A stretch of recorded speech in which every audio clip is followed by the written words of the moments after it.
We want to see permanent African representation on the Council. Brazil, India, Japan and Germany as permanent members. Germany, Japan, India, Brazil should be permanent members. In addition to the permanent seats for countries we've long endorsed, Germany, Japan, India. We support our position in favour of the candidacies of Brazil and India. 4 out of 5 P5 members want the UNSC reformed. They want India and countries from Africa, among others, to join as permanent members. So what's been holding back UNSC reform all this while?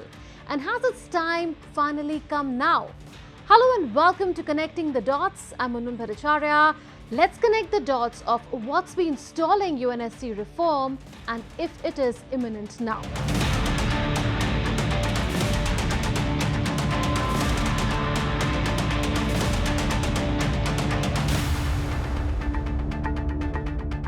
Now, you have two conflicts going on in the world today, two very serious conflicts.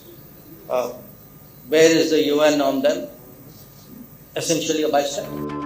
Paralysis of the UN Security Council is nothing new, but the reason why it has taken center stage of late is the grouping's failure to resolve ongoing conflicts in West Asia and Ukraine. Questions are being asked of the UNSC because its primary responsibility within the UN is to maintain international peace and security. It is the only UN organ that has the power to make decisions that member states are obligated to implement, as its resolutions are binding on UN member states. The problem is that the UNSC is outdated as it does not reflect the realities of the contemporary world. Its permanent membership is frozen in 1945 when it was founded, and its credibility is thus eroding. Over the years, the number of UN member states have increased and UNSC's non-permanent category membership has also expanded, but the P5 has remained untouched. So the UNSC structure is not representative and its veto power makes it dysfunctional. To tell you about its structure, the UNSC has 15 members. The United States, Russia, the United Kingdom, France and China make the permanent 5 or P5. 10 non-permanent members are elected for 2-year terms by the UN General Assembly. The P5 hold veto power. This means that any of them can block UNSC decisions. This often leads to deadlocks and inaction. Here are some examples of how this has happened. In 2011, Russia and China blocked actions against Syria, prolonging the conflict. In 2022, Russia and China vetoed resolutions condemning Myanmar's coup. The US vetoed many resolutions critical of Israel on the Israel-Palestine issue, and Russia vetoed resolutions condemning its attack of Ukraine.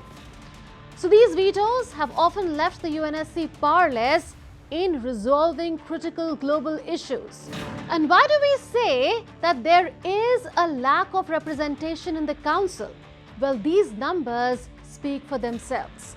P5 nations represent only 29% of the global population, but Africa is home to 1.5 billion people, or 18% of the world's population. It constitutes over 70% of the UNSC's agenda items under discussion, but has no permanent representation. When the UNSC was put together by the major powers after World War II in 1945, most African nations were still under colonial rule with no representation in international affairs. It is high time that changes. The African Union has called for 2 permanent seats for African countries. India has a similar population size of 1.4 billion people. It contributes the 3rd largest number of UN peacekeepers. It is the fastest growing major economy and has no permanent UNSC seat. Put together, Africa and India account for 36% of the world's population, but both have been kept out of the P5. As far as India's candidature for UNSC permanent seat goes, other than the 4 P5 members, that is France, UK, US and Russia, Japan, Germany and Brazil as India's G4 partners are for mutual permanent membership. African Union supports reforms for broader inclusion of the global south, including India. Australia and Indonesia back India's claim for a permanent seat, and so do Bhutan and Portugal. But there are some naysayers too, like China in the P5 opposes India's bid. From a broader point of view, there are other points of disagreement too among the UN member states. For instance, a 12-member country grouping, United for Consensus or UFC, nicknamed the Coffee Club, wants UNSC reform but is against new permanent members and thus against more veto holders. It is led by Italy and includes Pakistan and Canada among others. What's more, there have been calls from different parts of the world for complete abolition of veto power. Never-ending debates on reform have forged on year after year. So, many debates later, what looks doable now? Listen to the United Nations Secretary General on it. I am skeptical about the possibility to have an abolition of the veto. That doesn't mean, as I said, that I like it.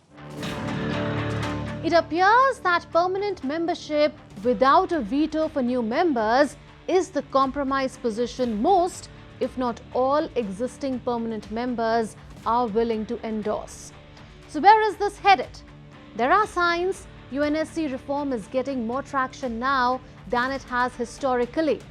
The good news is that the Pact for the Future, adopted by the majority of UN member states at the Summit of the Future held at the UN headquarters in New York this September, commits to transforming the institutional infrastructure of global governance. The Pact has guiding principles for reform, such as any enlargement should redress the historic injustice against Africa and other underrepresented regions and balance the goals of representativeness and effectiveness. The Pact also calls for agreement on categories of Security Council membership and on the future scope and limits of the veto. It also has a provision to review periodically whether the Council is delivering on its mandate and remains fit for purpose. But it is a non-binding document, and the superficial unanimity conceals important disagreements on whether the UNSC expansion should include new permanent members or only elected members, and whether any new permanent ones should have veto power. Still, at long last, there is broad acknowledgement at the institutional level for the need for UNSC reform as the UN enters the 80th year of its establishment in 2025. So what happens now?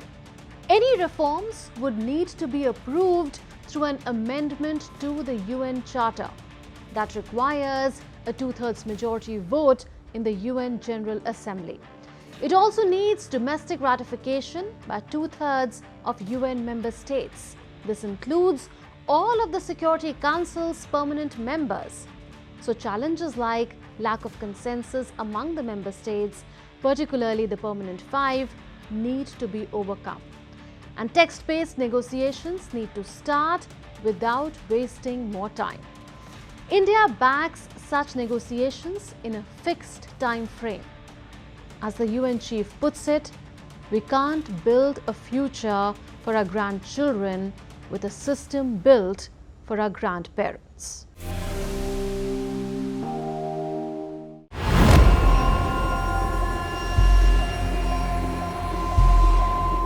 The visuals you see on your screen are from Pakistan's Karachi. The twisted metal, blackened vehicles and debris are a grim reminder of the incident that took place on 6 October. Several people, including 2 Chinese nationals, were killed and many injured in a terrorist attack. The separatist militant group Baloch Liberation Army or BLA claimed responsibility.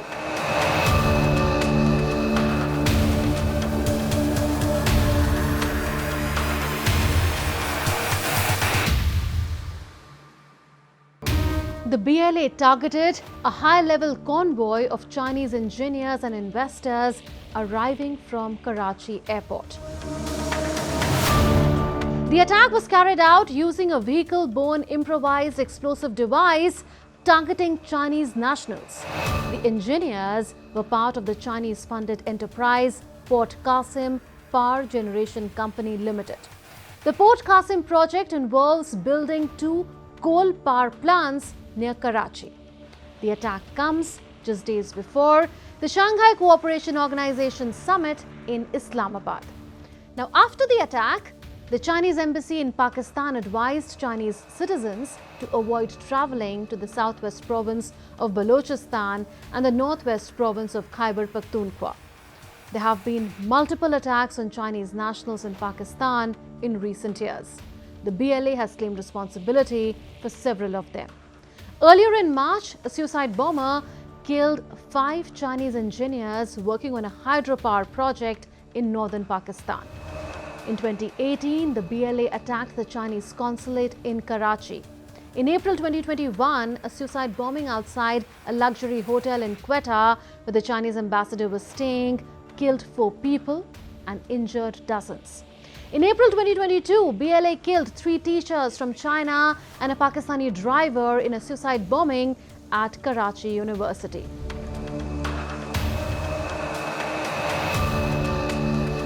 But why are Chinese being attacked in Pakistan? For this answer, let's go back to 2013. In September 2013, Chinese President Xi Jinping launched the Belt and Road Initiative. The idea was to link China to the rest of the world by building ports, roads, and rail and other infrastructure projects. The project has expanded to more than 150 countries.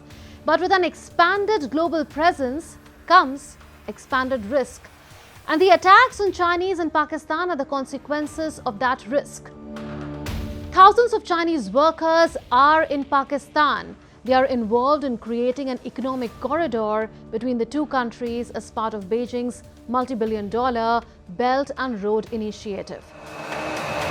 The latest attack on the convoy of Port Qasim plant is part of the China-Pakistan Economic Corridor, along with a number of infrastructure and energy projects in Pakistan's Balochistan province. Located to the west of Pakistan, Balochistan borders Afghanistan and Iran. Most importantly, the region is incredibly rich in natural resources, oil, gas, copper, and gold. But despite all this wealth, Balochistan is Pakistan's poorest province.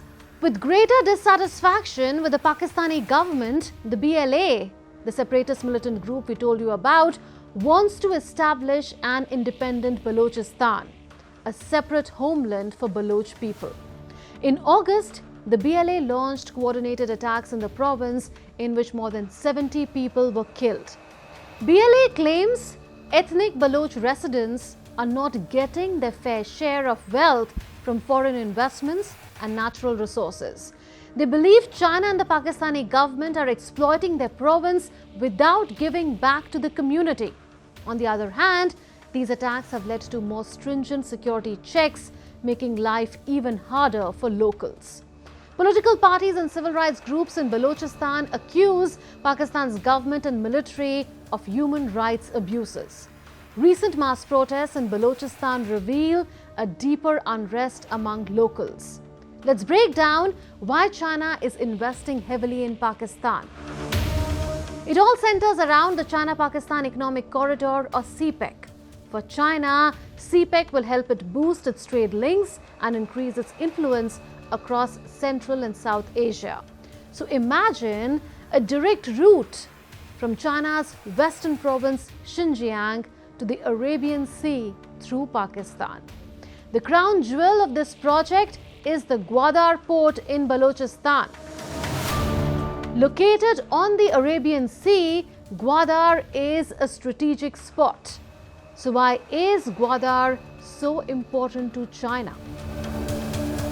Currently, much of China's trade passes through the Malacca Strait, a narrow waterway between Malaysia and Indonesia.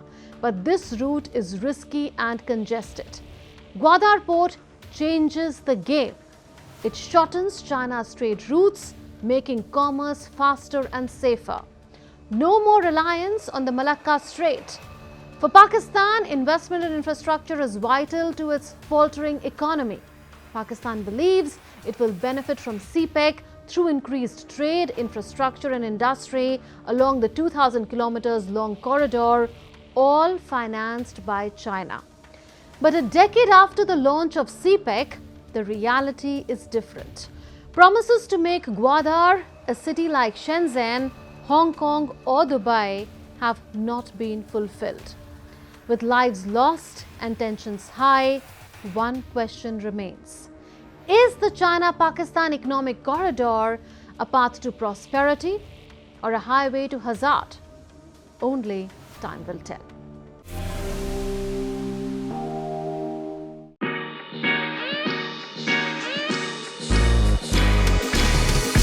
Are you a Justin Bieber fan?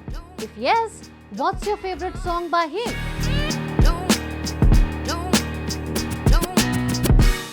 But today, we will not discuss his superhit numbers, but a series of old videos that have resurfaced on the internet and are going viral.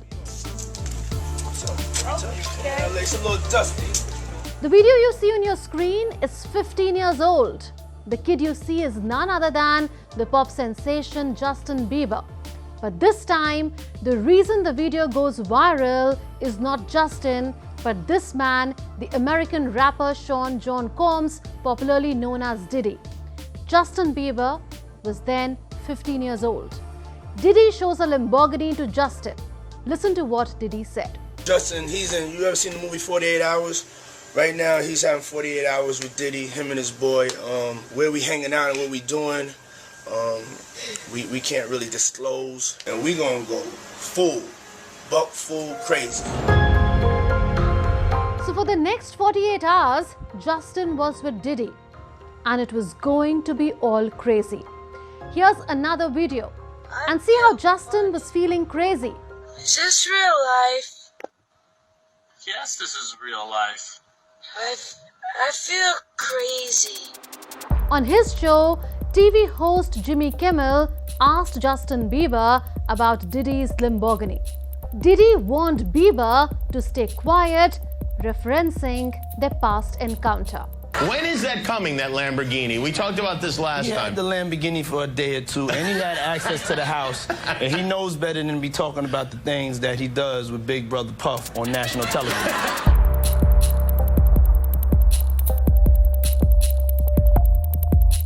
Diddy, a three-time Grammy Award winner, is facing sex trafficking and racketeering charges.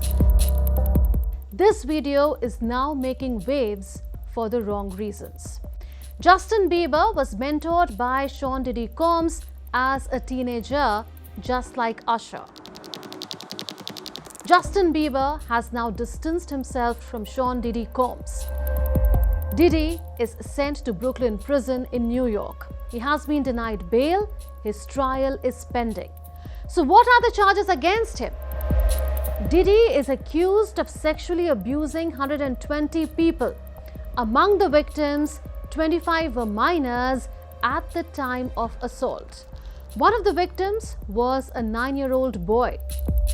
Sean Diddy Combs allegedly hosted freak-offs parties for A-list guests. In these parties, Diddy would sedate women and then force them into long-duration intimate acts with male prostitutes. And who were these A-list guests? Reports claim A-list guests even included high-profile figures such as Donald Trump, Diana Ross, Paris Hilton, and many more. And now that Diddy is in jail, these A-list guests fear their names will be exposed. Listen to what this US attorney had to say. Combs abused and exploited women and other people for years, and in a variety of ways. As alleged, Combs used force, threats of force, and coercion to cause victims to engage in extended sexual performances with male commercial sex workers, some of whom he transported or caused to be transported over state lines. Last year, Combs' ex-girlfriend, Cassandra Ventura, alleged the rapper physically and sexually abused her for years. This hotel surveillance footage shows Sean Diddy Combs beating Ventura in 2016. Combs was seen pushing, kicking, and dragging his then-girlfriend near the elevator. As alleged, when Combs didn't get his way, he was violent and he subjected victims to physical, emotional, and verbal abuse so that they would participate in the freak-offs. In March this year, US federal agents raided Combs' properties in Miami and Los Angeles. The federal agents recovered more than 1,000 bottles of baby oil and lubricant from Diddy's homes. Combs could face decades or even life in prison if convicted of the charges he faces. Sean Combs, also called P. Diddy and Puff Daddy, started Bad Boy Records in 1993. He played a big role in making hip-hop music popular. Combs helped turn artists like Mary J. Blige, Faith Evans, Notorious B.I.G. and Usher into stars during the 1990s and 2000s. Sean Diddy Combs' story is a powerful reminder that no one is above accountability. The truth may take time to come, but it ultimately reveals itself, serving justice for those who have suffered. That's it in this edition of Connecting the Dots. We'll see you next week with more raging issues. Until then, it's a goodbye from all of us in the Delhi newsroom. This is Munmun Bhattacharya signing off. Take care and stay safe.